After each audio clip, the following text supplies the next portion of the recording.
Hello, I'm Richard Gisbert, and you're watching a special edition of The Listening Post. We're ending 2012 with a long look at one of the biggest media stories of the year, the war over Syria.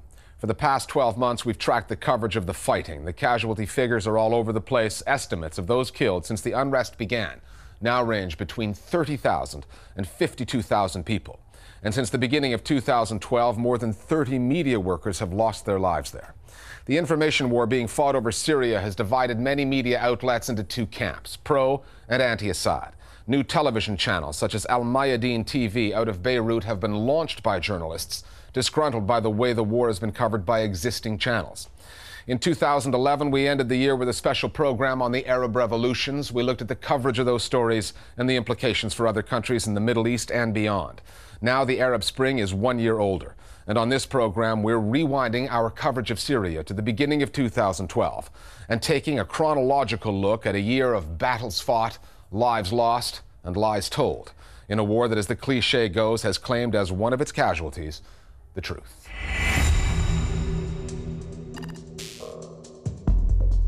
The moment the people saw the orange jackets of the Arab League monitors, they began to pour out onto the streets. They're desperate to talk to the monitors and to us. The Syrian government hasn't tolerated any sort of media coverage at all. Reporting from inside Syria has been extremely difficult. Control over the domestic media is very, very tight. We're not being allowed to talk to these men. It's really hard to cover that story. It's probably the most challenging story to cover.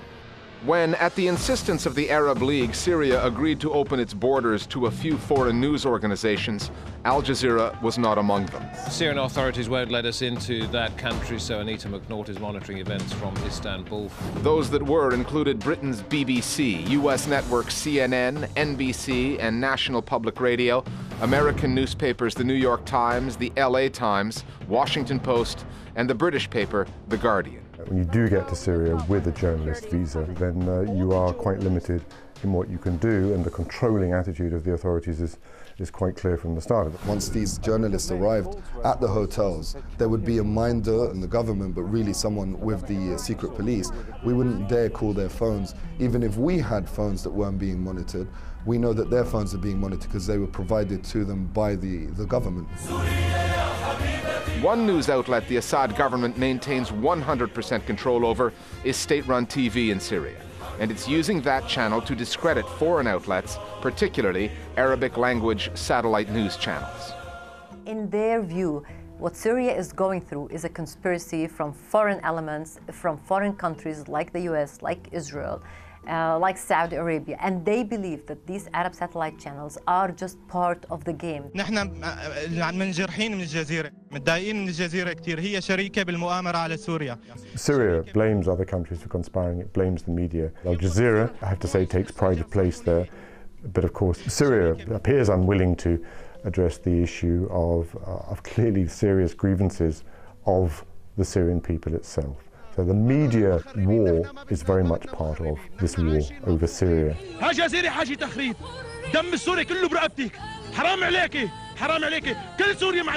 And so the way they attack these channels is the way they attack foreign forces and their enemies. They consider them as part of the battle and players, not just TV channels who are reporting what's happening there.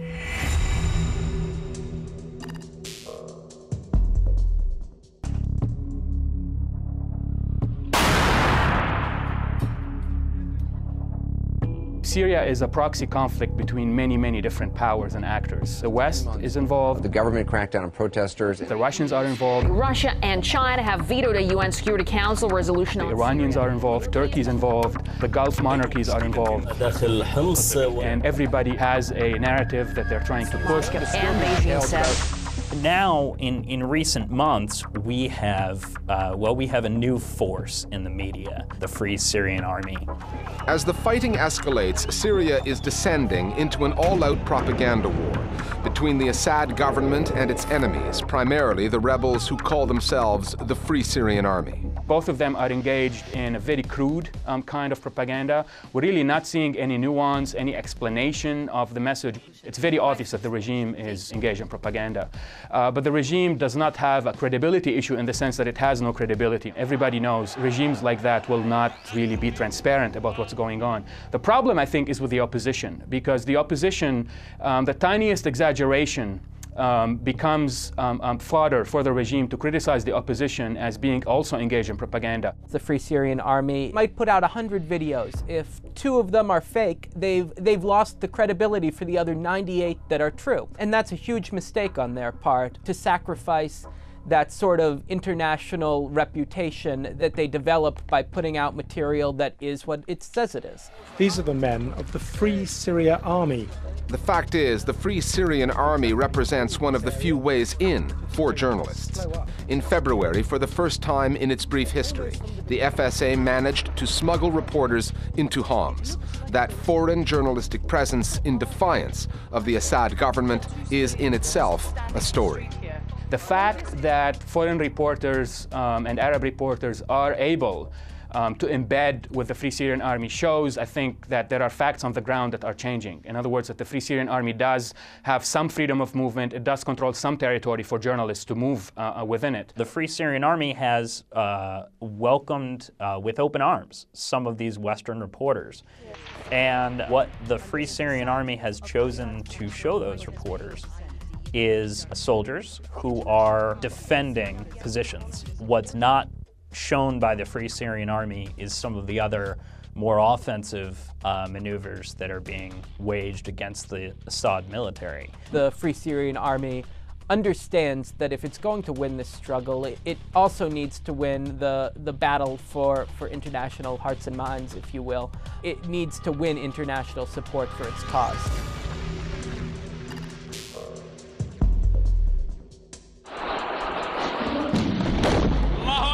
I've been a journalist for 9 years, and this is the worst reported conflict I've ever seen. The number of civilian deaths continues to grow. Today, 2 journalists were among the victims. It really is very hard to be fair and objective in this situation, especially if, as a journalist, you're not getting treated properly. Where we can't actually move out into the road.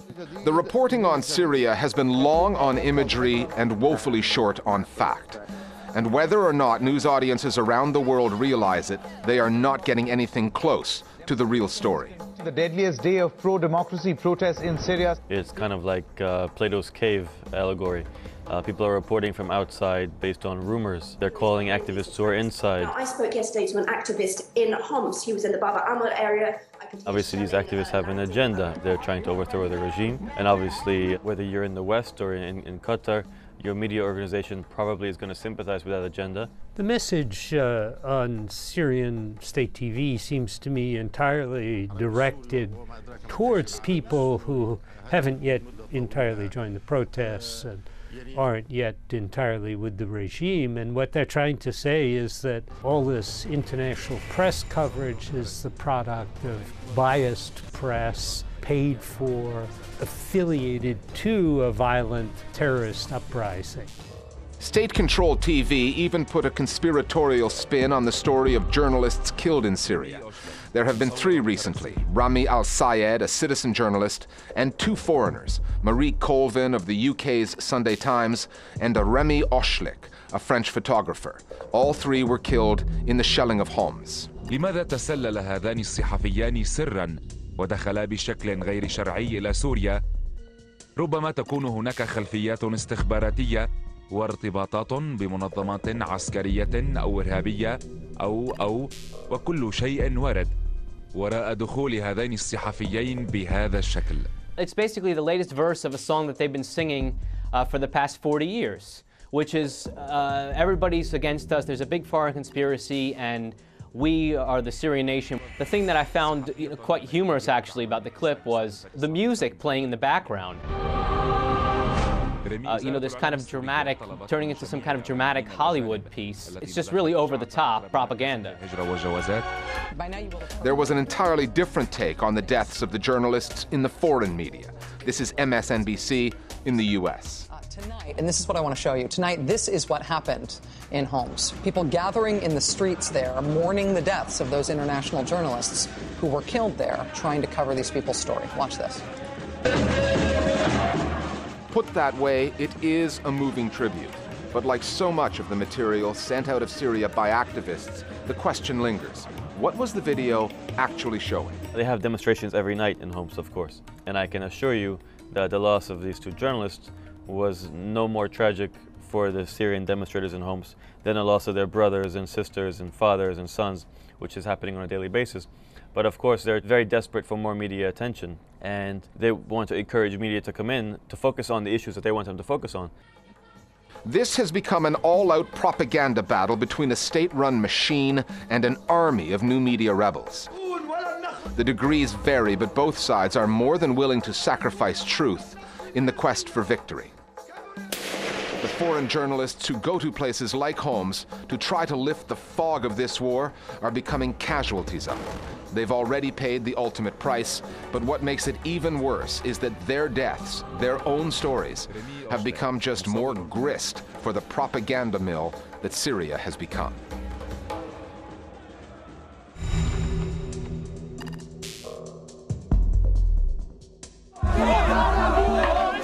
The Arab Spring has been a long learning curve for all the parties involved, including the media. Each country the revolts sweep through, every government that falls, provides lessons for the next regime trying to resist the winds of change.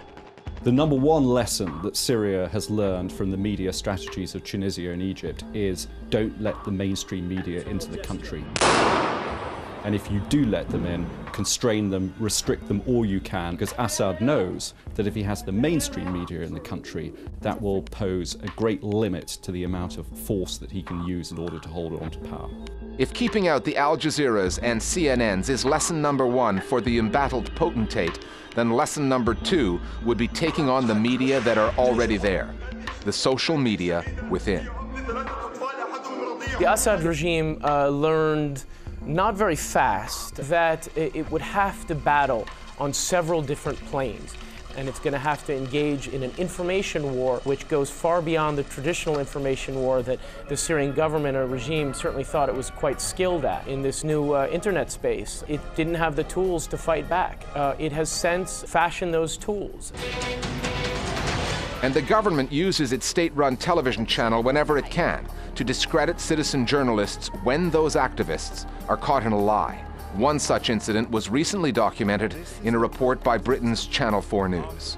It was, dare I say, a slightly amusing scene to witness. What we saw is a video journalist, an activist called Omar Talawi, in a completely premeditated, pre-planned venture to stage some special effects, let's say, the smoking tar that they set fire to in the alleyway down below the rooftop on which he was talking. It created an effect of war zone, which is exactly what he wanted to communicate. We contacted Omar Talawi to ask him what his response was to allegations that he'd set things up. He was absolutely unapologetic. He said, "We were absolutely desperate to command the world's attention. We did what we had to do, and this is one of the weapons in their armory." The Assad government is growing more sophisticated in rooting out opposition internet activists by sending out fake emails that, when opened, expose the government's enemies. The lesson for the opposition is clear. If you live by the electronic sword, prepare to die that way. Social media has a huge downside if you're running an opposition against a repressive regime, and that is that it's inherently easy to penetrate. The whole point about social media is that it's meant to be easy to use and easy to access, and that means that an intelligence agency like Syria's will have no difficulty in hacking Facebook and Twitter accounts and identifying its opponents by those means. Some opposition activists have made the government's job relatively easy, like Mohammed al-Hariri. He was arrested in April and sentenced to death for being on the wrong network at the wrong time and using the wrong name, his own. The regime needed to send a message to all of those who dare to speak to Al Jazeera and other media outlets that they will face the same destiny. Mohammed al-Hariri has a degree in engineering and used that training to develop networks for the opposition.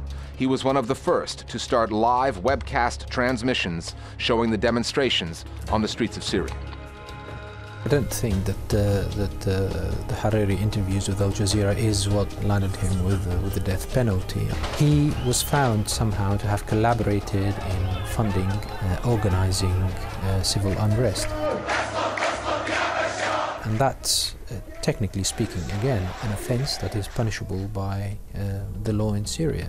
With the incarceration of Mohammed al-Hariri, Damascus is sending a message, trying to teach a lesson to other activists in Syria.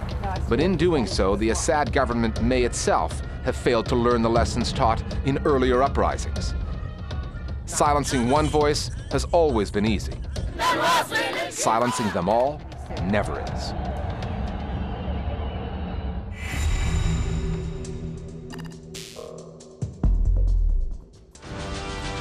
Through the months of fighting, President Assad has deployed his state media apparatus to wage the propaganda war for him. After 6 months of personal silence, however, when he did choose to speak to an international audience, he picked a relatively friendly Russian channel to do that, Rossiya 24. Assad talked about the coverage of the Syrian story, saying that his government lost the media war the day the uprisings began. Let's just face it, the Syrian television, even if it broadcasts 24 hours about refuting things, they don't have enough broadcast hours to compete with the continuous barrage from regional and international media trying to steer the public opinion towards one way. The dictator's iron hammer hits home every few seconds. And he can pick and choose whichever people who would want to address. He've addressed the American people through ABC, he've addressed, for example, the British people through an interview with the Sunday Telegraph. So I see no reason why he shouldn't address the Russian people or the world through Russia Today. Assad himself and his regime do not believe in their own media outlets. They do not believe that their media outlets is a convincing and a reputable outlet that people can really take seriously. And that's why they choose other media outlets, specifically those who are in support of Assad, because others, media outlets, frankly, would challenge his argument and would not just give him a free platform. It's not army, first of all, and it's not free, because they have all... When on Russian television, President Assad can consider himself among friends. And as the year unfolded, the media landscape, like the Syria story itself, would change. Iran and Russia have stood behind him, but that's beginning to change.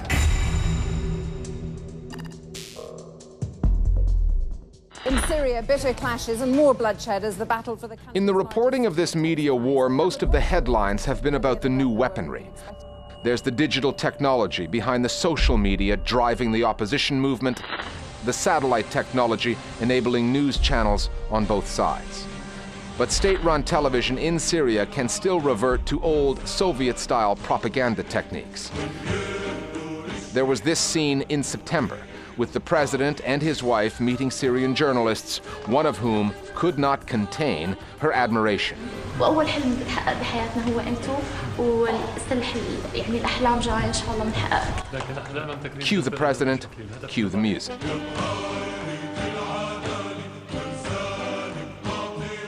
I think they lost the media war early in this battle. They have been discredited. Right now there is the regime media and its allies like Al-Manar, like the Iranian supported media, the Russian supported media, and the other camps, which is the pro-opposition media, Al Jazeera, Al Arabiya, and other Arabic media.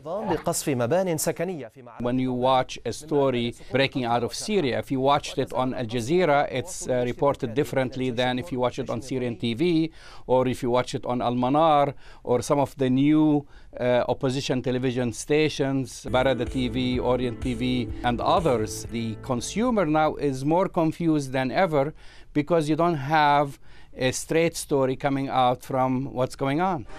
Among the many new satellite channels the Syrian conflict has given birth to are privately owned Talaki TV and Al-Mayadeen TV. Both back the Assad government.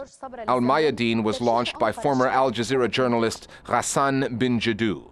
Bin Jadou called Al Jazeera's coverage slanted in favor of the opposition. His new channel is based in Beirut. What we don't know is who is paying for it. Ghassan bin Jiddu, when he quitted from Al Jazeera, he claims that he will come up with an independent new TV station. But everybody's saying, okay, where is the fund coming for Al Mayadeen? Nobody knows. It's so confusing. It's so blurry for everybody. The purpose of Al Mayadeen is to offer the Syrian-Iranian media access a new platform, a platform that appears more objective and may even influence people who are supporting the Syrian opposition. Al Mayadeen claims to represent pan-Arabism or Arab nationalism. It's very much pro-Hezbollah and pro-Iranian and subsequently also pro-Syrian regime. And the Syrian government can use the help. Its state-run channel was dropped in September by the two main satellites in the Middle East, the Egyptian-owned Nilesat and the Saudi-owned Arabsat. So state-run TV in Syria is only available as a terrestrial channel, which means that fewer Syrians are watching it. The Syrian people, every single home, they have a satellite, and they will not go back to the local antenna to watch the local TV station. So it was very hard for the Syrian regime, and right now they are struggling to gain their influence again on the people. They have lost this side of the battle. They do not have access to every Syrian home anymore. There is a wider issue here to do with state power. We saw that in Iraq and Libya, when those regimes went down, state television was actually broadcasting almost to the last minute, despite all the bombing and despite the studios actually being targeted.